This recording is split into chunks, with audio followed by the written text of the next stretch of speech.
Good afternoon, everyone. I want to talk about some particular types of offences.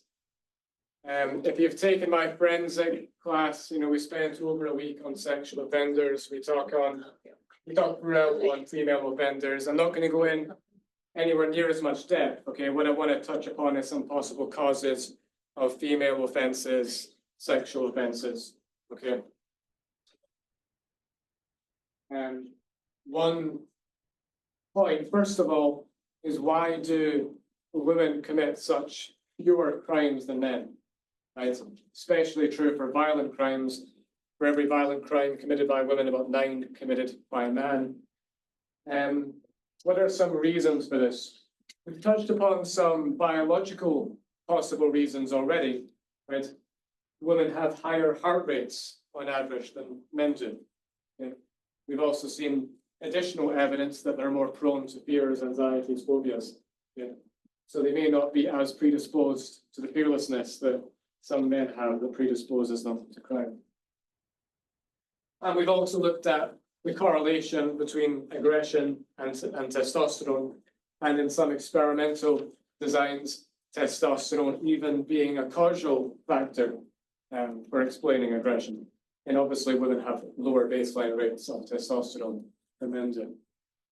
So these are 2 possible reasons, okay? For instance, what we have here is heart rate mediating the relationship between sex and crime. Okay, so men commit more crime than women. It's a very large effect. But men also have a lower heart rate than women do. Okay, that's a pretty high effect as well. And then as we see, the lower resting heart rate predicts crime. Okay, so that's one pathway. Okay, that's one part of the puzzle explaining why men commit more crimes. Obviously, it's not the only reason. Testosterone is another reason I gave you. What are some other reasons that you know, biological or not biological? What are some other reasons as to why men commit more crimes than women? Aren't they more prone to have defects in like their prefrontal cortex? Right, yeah, good. They were more vulnerable to neurotoxins like lead during fetal development, during brain development, right? So that means they're more likely to have executive functions impaired than women are. They also have a thinner prefrontal cortex than women do, right? Especially the regions relevant to impulse control, to perspective taking, right? The medial region, the orbital region. And when Adrian Raine controlled for this difference in volume, the sex difference in crime was reduced, right, by more than half. Yeah. Would the gray matter in the brain, would that be something different too? Yeah, that was part of it, right? The grey matter volume is different between men and women. Yeah, good. Yeah, so they're basically all the biological reasons that we've covered. And then I'm sure you can think of non-biological reasons as well, right? The cultural norms, expectations, learning experiences, peer experiences, these are all very, very different, okay, for men and for women.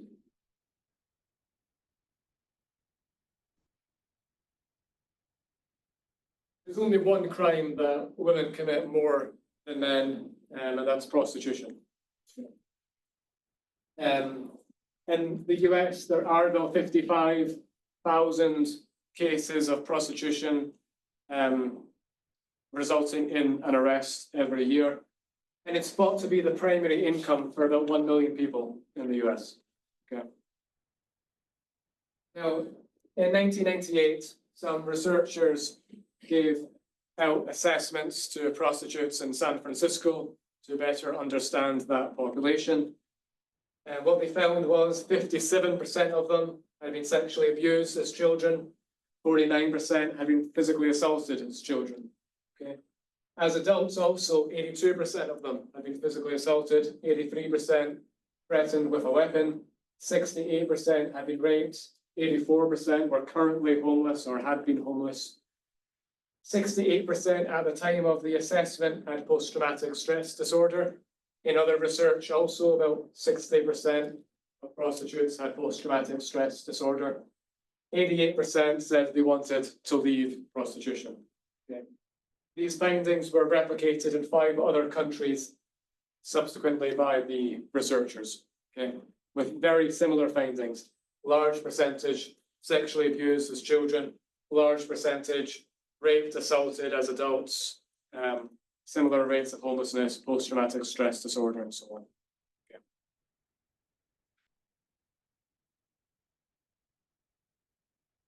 So it's a line of work that's high risk, right? In Colorado Springs, looking at about 2,000 prostitutes, the mortality rate was about 391 per 100,000. Okay. Meaning that there's a substantially higher risk of early death, okay, for prostitutes than non-prostitutes. 35% of prostitute homicides are thought to be due to serial killers, and also prostitutes make up 32% of serial killers' female victims. Okay, something we touched upon last time, right? That organized serial killers often target victims that for them are low risk, right? Whether it's homeless people, prostitutes, or hitchhikers, people that absence might not be identified straight away, right, if they go missing. In this study, they looked at over 1,000 female inmates in Chicago, wanting to understand some of the differences between those that were there for prostitution and those that were not. So 34% out of the 2,000 were there for prostitution, the rest were not. They were all given a series of questions. Were you sexually abused? Yes or no. Had you run away as a minor? Yes or no. Have you a history of using drugs? Yes or no. Okay. For those that were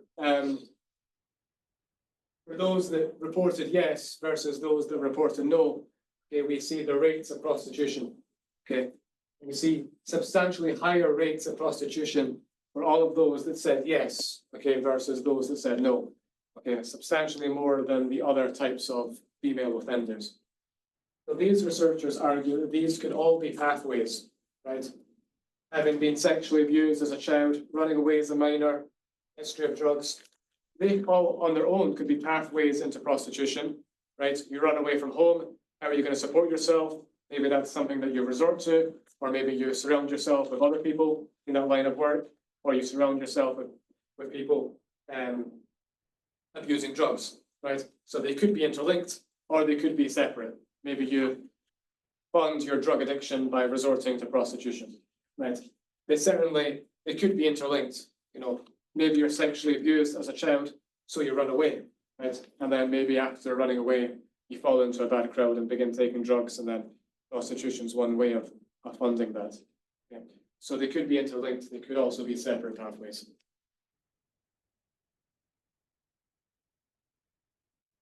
In terms of whether they were forced into it, well, only 20% say they were directly recruited. That means the remaining 80% either were surrounded by other people who were working as prostitutes and so fell into it that way, or were desperate for money and maybe came to it themselves. Okay, they weren't actually directly recruited into it by someone. What we also see is that a history of sexual abuse significantly increases the odds by more than 2.5 of prostitution. Early neglect seems to increase the odds of prostitution, 2.6. No association with physical abuse or teenage pregnancy in this case.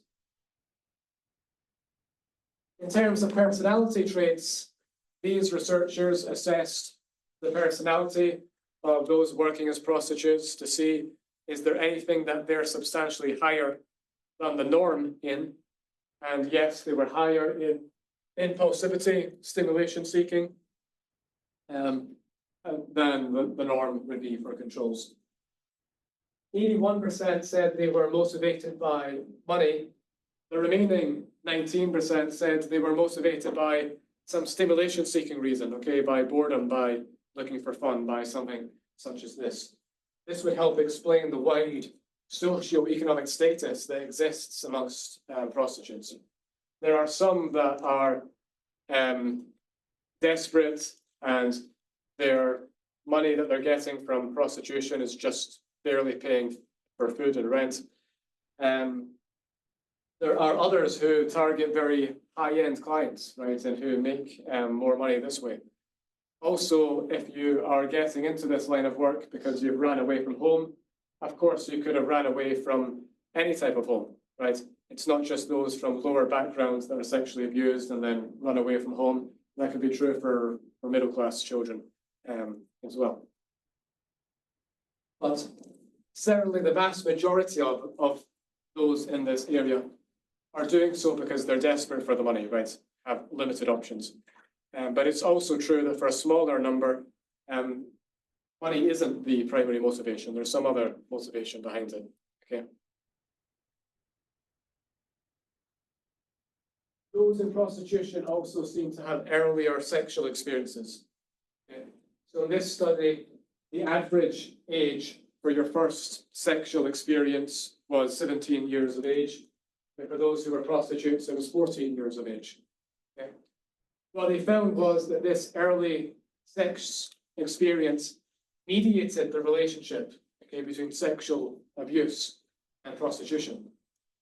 Now, yes, it's true that for many who are sexually abused, they might develop post-traumatic stress disorder, they might avoid relationships, but the responses to sexual abuse are varied, okay? And certainly it's true that for some, for those that were sexually abused, it meant they had sex earlier, okay, than those who were not sexually abused. I'm talking about consensual sex, okay, once they're in high school, for example. Okay, it might be the case that having been sexually abused lessens in your mind the risk that sex poses, makes you less anxious of it when you're a teenager, so you're less concerned about your first sexual experience. Okay. And then that would also lead on to higher likelihood of prostitution, right? If you're then viewing sex as something that's less risky. Okay.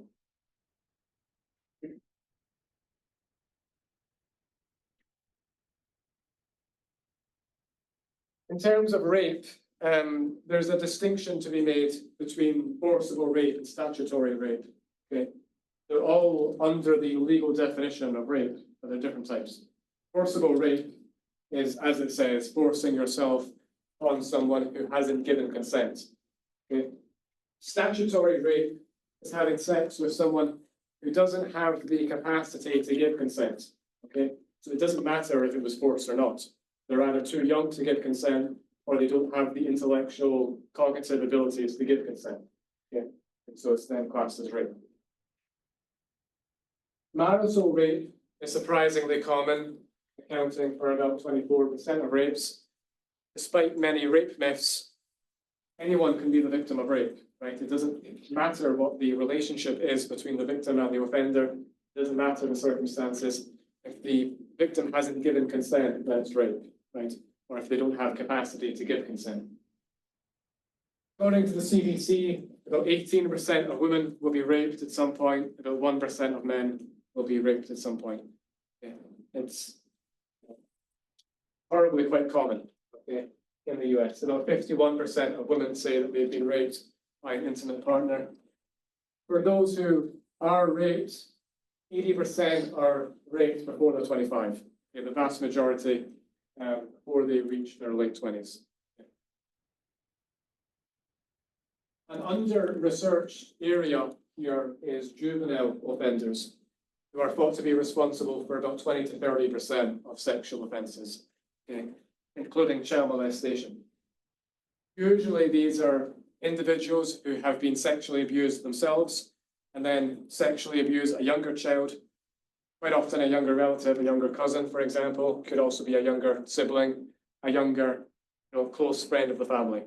Yeah.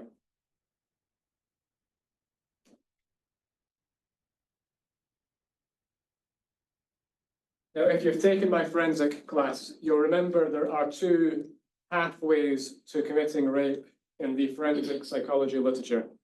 There is an anger pathway and a sex pathway. Okay. The anger pathway leads to a pervasively angry type or a vindictive type, but the motivation here is anger towards women, okay, wanting to humiliate women, a hatred towards women, wanting to dominate women, okay, wanting power over women. The sex pathway is the one has a sexual deviant fantasy or high sex drive, and it leads to opportunistic rapists, sadistic rapists, or non-sadistic rapists who have rape fantasies. Okay. We make the distinction in forensic psychology because the best treatments are very different. Okay. The treatments that are most effective for those on the anger pathway are very different than those on the sex pathway. In the criminal psychology or criminology literature, it's typically the case that they're classed into 4 different types. Okay. But these match on quite clearly to the different types from the different pathways in the forensic psychology literature as well. So the first is a displaced aggression type.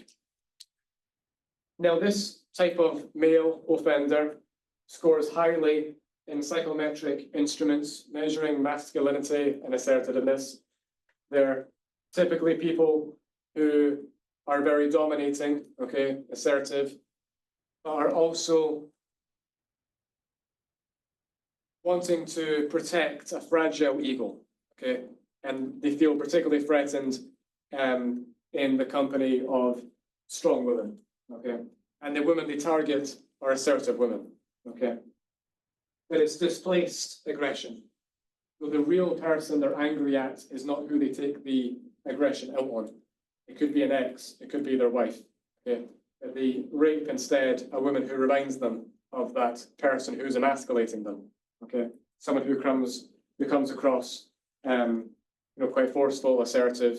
So this is usually pretty strong, independent women who are the victim to these sorts of offenders. Because they're driven by anger, there's quite often humiliation involved, wanting to inflict as much pain, humiliation onto the victim as possible, quite often bodily injury, okay? It can be quite sadistic. There's also often a history of antisocial behavior, but a history of stable employment and of being married, okay? They maybe have a history of domestic violence. They maybe have a series of failed relationships, but they are quite often people with a stable job and who are married at the time of conviction. They quite often had early neglect early in life and came from homes in which there was either domestic violence, sexual violence, or negative views against women that were normalized within the household. Yeah. The second type, the compensatory type, is very different. Okay? They are not assertive. They are very passive. They are very introverted and very quiet in their social situations, their everyday lives. They're not typically going to be at the forefront and wanting attention. Okay. They also are very withdrawn and socially inept. They are not skilled in communication, forming relationships. They will not know how to get the attention of a woman, how to talk to a woman, what she's wanting, what she's looking for, how to be successful in romantic relationships.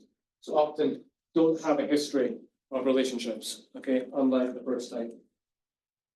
But they have a high sex drive and have many, many sexual fantasies, okay? And then will commit rape in a kind of compensatory way because they feel inadequate around women, inadequate in their general life, wanting to prove their ability, their dominance, okay?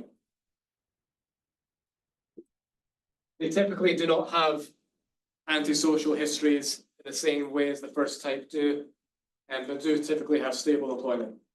The victims they target are different. They target women that they think they can easily overpower, women who are more submissive or meek, okay, versus the first type, who's more likely to be triggered by more assertive women. It's also, therefore, very surprising to those who know them once they're arrested. When this second type, this compensatory type, is arrested for rape, their female relatives, their sisters, their mother, are often in shock and will say, no, that can't be right. Okay, this person's so nice, they're so quiet, they're so gentle around women. Okay, it can't possibly be right that they would have committed this. And they'll come to their defense, which isn't the case with the first type. Okay, with the first type, no. Everyone knows, okay, how they come across, how they are, okay, in relationships and social situations. The first type here is a sexual aggressive type. Okay, we're getting to a less prevalent type. Okay, these first two types are more common. But this third type is the type that's more sadistic. Okay, it's likely more psychopathic. Okay, although psychopathy is not uncommon to all types of rapists. Okay, more so than other types of offenders. Okay, antisocial personality disorders call it. Not surprising. You have to be pretty callous and lack empathy, right, to commit this sort of crime. This type, though, is typically more likely to be a sexual sadist, meaning that they're excited by inflicting pain.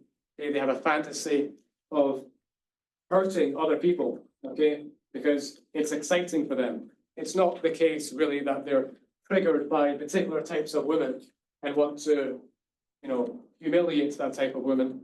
It's just the case that their sexual fantasies are about inflicting pain upon people, watching people in distress, and that's what they want to see lived out. Okay. So in these cases, there's quite often very early evidence of antisocial behavior.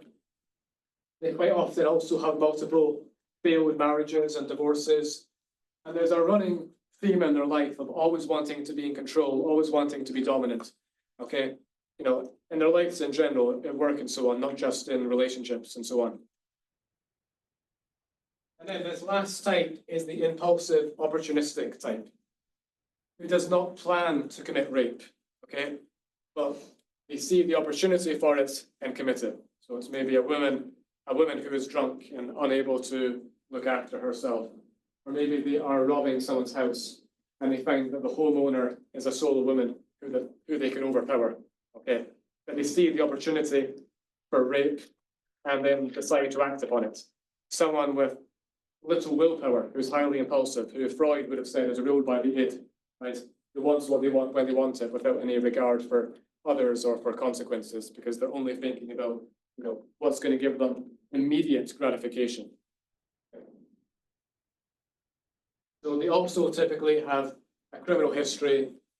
It doesn't have to be sexual assault, it could be robberies, petty thefts. Aggressive, callous, antisocial features are also common.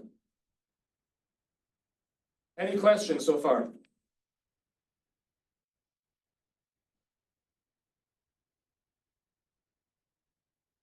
In terms of the frameworks for understanding rape, the cognitive perspective is probably the best studied because it's so apparent that sexual offenders have pretty extreme cognitive distortions that easily allow them to blame the victim and evade responsibility. Okay. And for sex offender treatment, challenging these cognitive distortions, these faulty core beliefs, is often a big part of rehabilitation. Yeah. Now, this is an interesting study that gives pretty good insight into these distortions, the most common ones, and how extreme they are. So we have 114 rapists. We're interviewing them to understand what they think about the victim in their crime and the offense that they've committed. Now, there's 3 groups in this study. The first group pleaded not guilty and still maintain not guilty. Okay? Now, they didn't commit rape. They don't even know the person. It never happened. Okay? I never met her before. Now, there's not much you can unearth about what they think about the victim or what happened, because according to them, it didn't happen. Okay? So what we're interested in really is the other 2 groups, okay, and their distortions. So a group called the deniers, who say, yes, I had sex with that woman, but it wasn't rape, okay? And then a group called the admitters, who say that, yes, they did commit rape, but they have some other justification for it. So the distortions between these groups are quite different. For the first group of deniers, Their beliefs are that women are all seductresses, that women enjoy being raped, and that even when women say no, they actually mean yes, okay? And even if women fight at first, they'll eventually relax and come to enjoy it, okay? Now, these are extreme distortions, okay? In one of these cases, his best friend went out of town. So what does he do that very night? He goes to his best friend's house, he breaks down the door and rapes his best friend's wife, okay? When asked about this, his argument is that she seduced me, okay? She wanted it, okay? In previous encounters, she was flirtatious. She was giving me the signs, okay? It was obvious, okay? When her husband was out of town, she wanted me to go over, okay, and have sex with her, okay? That was the narrative that he was presenting, okay? 69% of them also agreed with the statement that good girls never get raped, okay? Only those that deserve in some way get raped. Again, these are extreme distortions, okay? One of these men was driving down the street. There was a 14-year-old girl walking on her own. He stopped the car, forced her into the car, drove out of town, and then raped her, okay? And he still also believed in this statement, okay, that only bad girls who deserve it get raped, okay? He had no experience or interactions with this girl before picking her up off the street and forcing her into his car, okay? But according to him, there was something about the way she carried herself, something about the way she was dressed, something that told him that she wasn't a good girl, okay? For the admitters, the narrative is very, very different, okay? Their narrative was, yes, on that occasion, I did rape that woman, but I was drunk, or I was under the influence of drugs, or you know what, I was just in a really bad place, okay? I was really stressed out and had a lot of bad things happening. But that's not me, okay? I'm not a rapist. I'm actually a really, really good guy, okay? That was the narrative again and again in this group, that they had a very nice guy self-image, okay? That they were great people, okay? They hated rapists. Rapists were the worst of the worst, okay? That's not them. They're not like other rapists, okay? It's just because of this external factor, okay? Because of their emotional problems, because of the alcohol, because of the drugs, okay? Because of something else. It wasn't them. It wasn't their fault. Okay? Certainly, 80% of this group had just experienced some severe upset, okay, versus the 20% of the deniers who had experienced some recent major upset. So the distortions here are very different, okay, between these two groups, but they're all self-serving, right? In a way that reconstructs the narrative, in a way that makes the other person responsible, and makes them somehow justified or less guilty.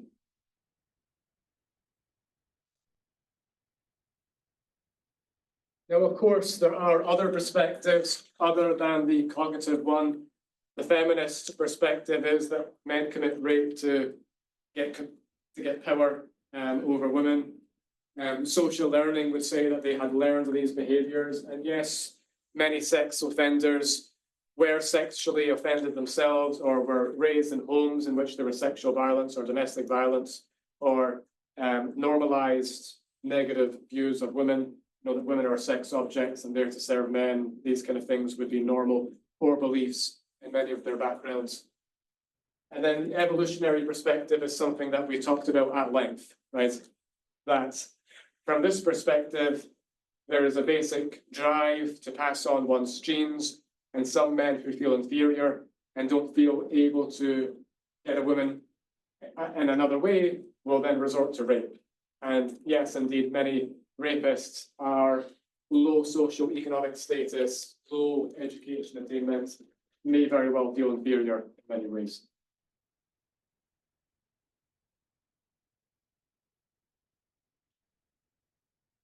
Any questions so far?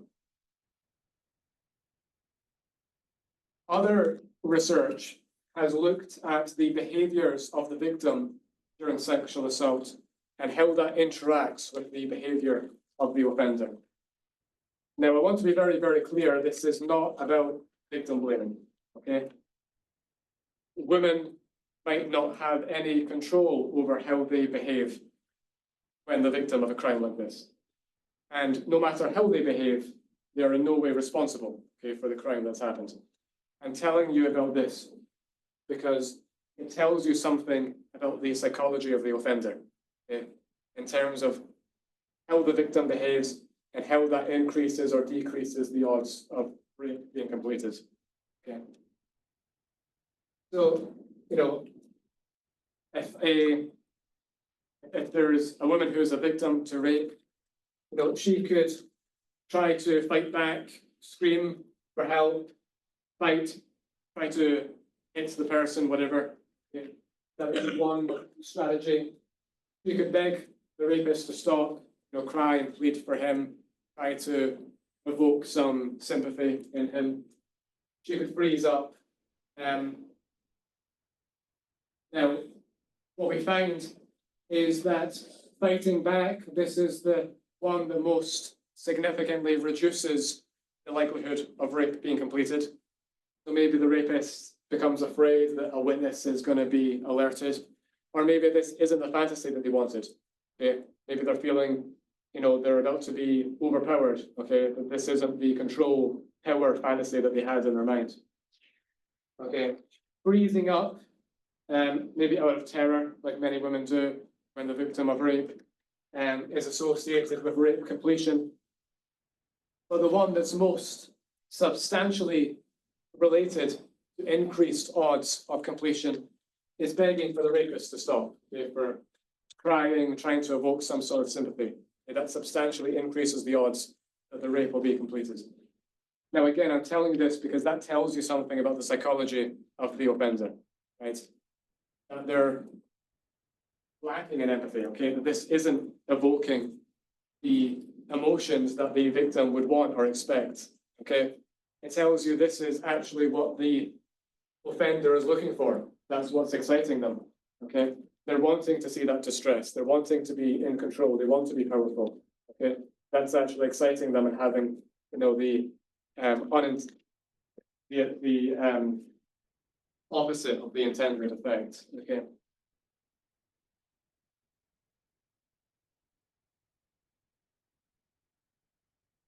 Other research has looked at what might be done to reduce sexual offending in the form of giving potential victims awareness training, okay? Now, again, it's not about victim blaming. Obviously, women shouldn't have to worry about this, but given that it's something that does occur, is this effective, okay, in reducing chances of being a victim to sexual assault? So here we have freshmen in college, 17 to 24-year-old women in their first year of university. We have a control group who are not given the resistance program. They're given a very quick brochure to read at the beginning of their freshman year. And then we have an experimental group who take part in this sexual assault resistance training workshop. I believe there's 4 of them across the freshman year. Each of them are 3 hours long, okay? They include assessing assault risk, recognizing potential dangers, how to respond when you're being verbally coerced or manipulated, some basic self-defense training, and then learning about common sexual assault situations. It might even be enough just to give the women in this group confidence in trusting their gut, in that many victims to crime often report that they initially felt as though something was off and that this wasn't a good situation, but they didn't want to overreact. They didn't want to cause a scene. They didn't want to offend the person, okay? Just by giving the confidence that worry less, okay, about upsetting the person, worry less about overreacting, okay? If it feels off, if it feels bad, listen to your gut. That alone might have the potential to have some effect. And in this case, it did. Okay? We have the experimental group in blue, the control group in red. About 23, 24% of both groups say that they had experienced some sexual assaults before freshman year. In a 1-year follow-up, the controls have experienced it's about 10% of the controls have experienced some sexual assault during their time so far in college. About half of that in the experimental group have experienced some sexual assaults in their time in college. Okay, so in that case, some promising effects that there's some effectiveness.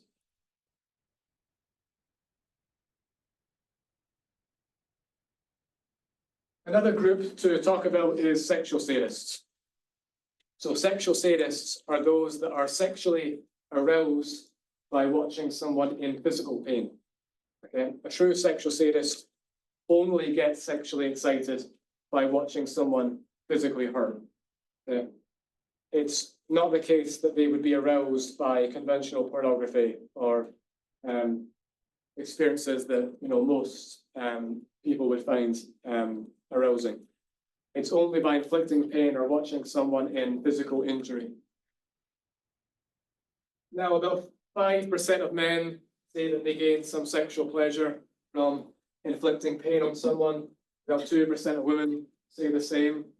Okay. In terms of sexual sadism prevalence amongst sexual offenders, it's difficult to determine, but about 10 to 50%. It depends upon the measurement. Okay, we could give a questionnaire that self-reports how excited you are by seeing someone in pain. We could also directly measure it ourselves. We could give men a video to watch of a woman falling and hurting her ankle or some physical injury, and then we measure which men become erect from watching this video. That would be a direct way of measuring sexual sadism, right? So based upon whether we take a method like that or a questionnaire, okay, the prevalence rate differs. Okay. Now, men indeed have greater amygdala response to sexual stimuli than women do, but as a generalization, what you're sexually excited by evokes activity in the amygdala, okay? We would therefore expect sexual sadists to have greater amygdala activity when seeing someone in physical distress. And that's what we see. Okay? In videos like this of a woman being the victim of a physical assault by a man in a baseball bat, okay, the sexual sadists report high amygdala activation, okay, in comparison to the controls. Okay.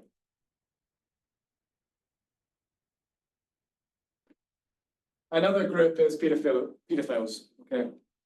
Now, pedophilia is a mental disorder in the DSM. It refers to a sexual preference for children who are not yet at puberty.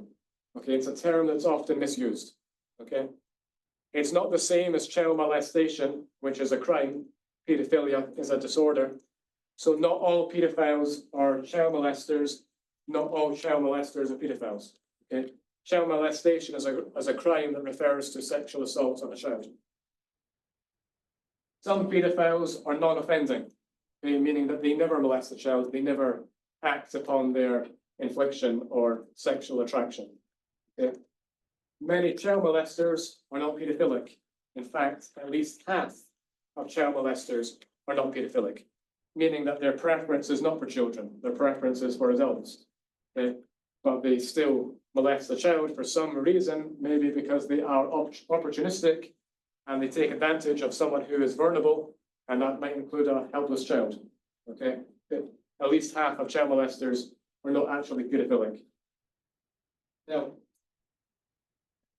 most pedophiles are not open with this fact.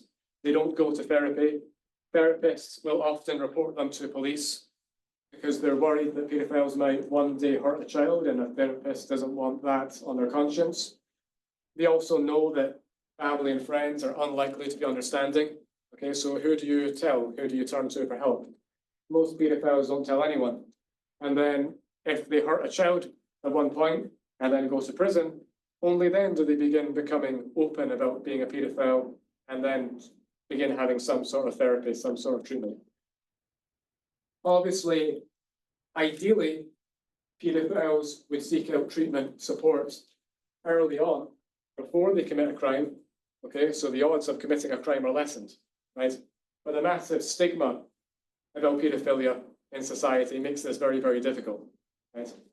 For example, participants in this study were told about a non-criminal paedophile, a paedophile who has a sexual preference for children, but has never committed a crime of any kind. They've never looked at child pornography. They've never distributed child pornography. They've never hurt a child. They've never committed any sort of crime. Okay. 49% of people say this person should be locked up in prison. 27% of people say this person should be executed. Okay. Person who, again, hasn't committed a crime of any kind, but the risk to children in many people's mind is high. And why take the risk? Okay, why put children at risk? Society would be better off without that person, right? Would be the mindset of many people. Compare that to sexual sadism.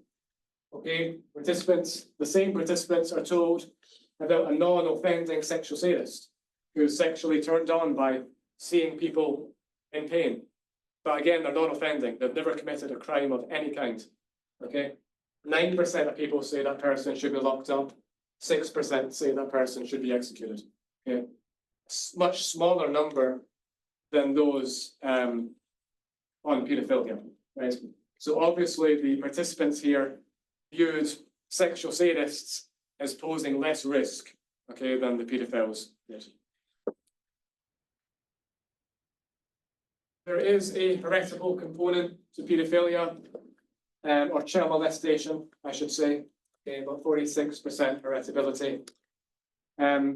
But it is also the case that many child molesters were molested as children themselves. It's true that for many sexual offenders, okay, that their parents were sexual offenders. It is even more true for child molesters, okay, that we have similar experiences as victims. In terms of brain mechanisms helping account for this, there is some evidence of amygdala dysfunction in paedophiles. Okay. Increased amygdala activity to children in comparison to controls, that's not surprising. Again, activity is evoked in the amygdala when you find something sexually appealing. Okay? If you're a sexual sadist, activity is evoked by watching someone in pain. If you're a paedophile, activity is evoked by seeing a child. If you're a heterosexual male, activity is evoked by seeing a woman you find attractive, and so on. Okay, it's not that informative because it's correlational. It doesn't mean that's causing what you're attracted to, right? It just means there's an emotional response when you find something attractive. Okay. What's more informative is some of the connection differences between paedophiles and non-paedophiles. So in paedophiles, the right amygdala volume has been found to be smaller. The connection between the left amygdala and the orbitofrontal cortex was reduced. Again, reduced amygdala volume in the right amygdala in paedophiles. Okay. The connection findings are interesting because these brain connections happen early in brain development, certainly before puberty, certainly before one begins having their first, realizing their first sexual interests. Okay, and we can use the findings on the connection differences between men and women as a framework for understanding this. It's well established that there are differences in brain connection on average between men and women. Men have the right amygdala as more connected than the left amygdala. For women, it's the opposite. The left amygdala is more connected than the right amygdala. The connections are also different. For men, there is greater connection to parts of the brain, like the limbic, like the striatum. For women, there's greater connection to parts of the brain, like the hypothalamus. Okay. In this study by Sadik colleagues, they wanted to look at lesbian women and homosexual men and see would their brain connections be the same as their sex, or would it be the same as their sexual orientation? Okay, so would homosexual men have brain connection that mirrors heterosexual men, or brain connection that mirrors heterosexual women? Yeah. And what they found was it mirrored your sexual orientation, not your sex. Okay? The lesbian women had brain connection like the heterosexual men. The right amygdala was more connected than the left. It was connected most to parts of the brain, like the striatum.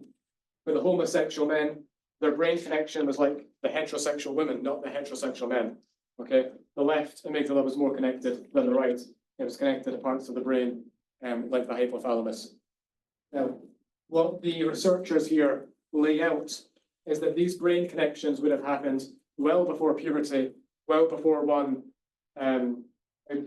begins having their first sexual interests. Okay, so we're still understanding how this connects to pedophilia. But in terms of sexual orientation, sexual attraction in general, some of the connections that might be interlinked with this might appear pretty early in life.